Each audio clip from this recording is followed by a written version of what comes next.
अलवर के अग्रसेन सर्कल स्थित कृषि भवन में हाल ही स्थापित हुए कर्मचारी भविष्य निधि संगठन कार्यालय के बाहर होली के दिन अधिकारियों के आदेश पर कई हरे भरे पेड़ों को मशीन से कटवा दिया गया। इस वजह से सैकड़ों साल पुराने वृक्ष अब जिंदा लाश बनकर कटे हुए खड़े हैं।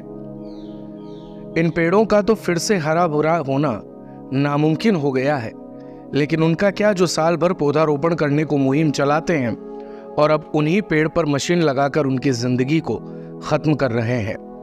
मानिए जैसे रक्षक ही अब भक्षक बन गए हैं। आपको यहाँ यह भी बता दें कि अलवर में कहीं भी कोई हरा भरा पेड़ काटा जाता है तो उसके लिए पहले अलवर नगर निगम से अनुमति लेना जरूरी होता है। कोई बिना अनुमति लिए पेड़ काट देता है तो उस पर नगरपालिका अधिनियम 2009 के तहत मुकदमा दर्ज हो सकता है। अवैध तरीके से काटे गए पेड़ों के संबंध में जब राजस्थान कवरेज ने संबंधित विभाग के अधिकारियों से जानना चाहा तो वो जवाब देने से बचते नजर आए।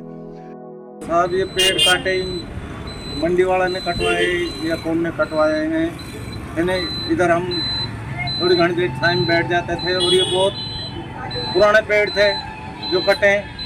2-3 दिन की छुट्टी पड़ी थी हमारी वजह से, तो ये पीछे से काटे गए हैं।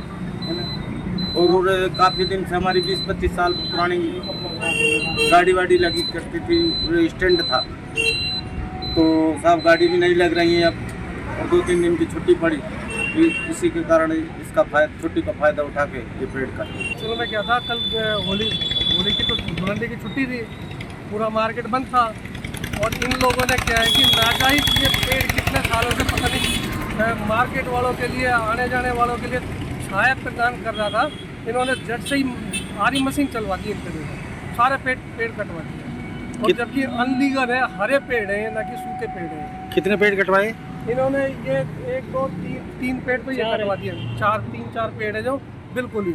एक तो पेड़ों की छटाई होती है वो अलग सिस्टम से होती है, इन्होंने तो पूरा इलेक्ट्रिक मशीन से कटवा दी। तो आप लोगों ने नहीं किया? कल की छुट्टी थी, किसी को पता ही नहीं था। ये तो अब सुबह आके जब पता लगा, जब देखा है, तब जाके जो ये पेड़ कटे गए। दूसरी तरफ पेड़ों की कटाई के दौरान समाज सेवी रोहित शर्मा ने मौजूद लोगों को बताया कि छुट्टी के दिन अवैध तरीके से काटे गए सभी पेड़ बहुत पुराने और हरे भरे थे, जिनसे इंसान और पशु पक्षी पेड़ों की छांव पाया करते थे। अब तो सड़क की सुंदरता भी खराब हो गई है। देखिए, पेड़ काटना गलत नहीं है, लेकिन पेड़ को तरीके से काटना जरूरी है। ये पीछे पेड़ काटे गए हैं कल के दिन, होली के दिन, और इनमें मशीन लगा दी गई है। अगर हम किसी भी पेड़ पर मशीन लगा देते हैं तो 99% उसका फूटना फिर खत्म हो जाता है, वो कभी भी दोबारा वो हरा नहीं हो सकता। अलवर में एक मामला ऐसा नहीं है जब पेड़ कट गया हो मशीन से और बाद में फूटा हो। कुल मिलाकर ये एक जिंदा लाश है, अधमरी लाश है जो यहाँ रहेगी, ये कभी नहीं फूटेगी। मैं आपको बता दूं, अरावली अधिनियम जो संरक्षण अधिनियम है वृक्षों को बचाने का 1986, उसकी धारा 3 या 6 में ये साफ लिखा हुआ है कि अगर आप किसी भी पेड़ को काटेंगे, हरे पेड़ को, और मशीन से काटना चाहेंगे तो उससे पहले आपको संबंधित जो एरिया का पटवारी होता है उससे रिपोर्ट बनेगी, तहसीलदार उस पर साइन करेगा, जब उचित होगा तभी वो पेड़ काटा जाएगा, नहीं तो पेड़ नहीं काटा जाएगा।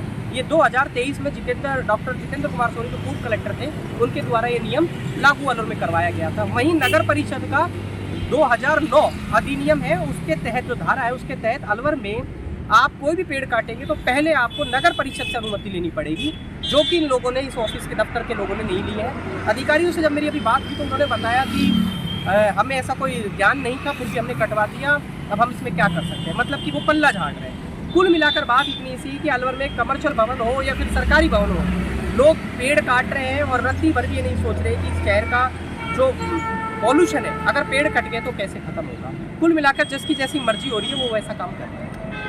तो इस पर किस तरीके से कार्रवाई करनी चाहिए सरकार? अब इस पर नगर परिषद इस पर कार्रवाई कर सकता है, इनके खिलाफ मुकदमा दर्ज कर सकता है, और अभी अधिकार फिलहाल नगर परिषद के पास ही है, क्योंकि यूआईटी पेड़ लगाने का काम करती है, जबकि अलवर में अगर पेड़ कटेंगे तो उसकी पूरी जिम्मेदारी नगर परिषद की। दिन भर की सारी अपडेट्स के लिए सब्सक्राइब करें राजस्थान कवरेज को और बेल आइकन दबाना ना भूलें, ताकि आप रहे अपडेटेड हमेशा।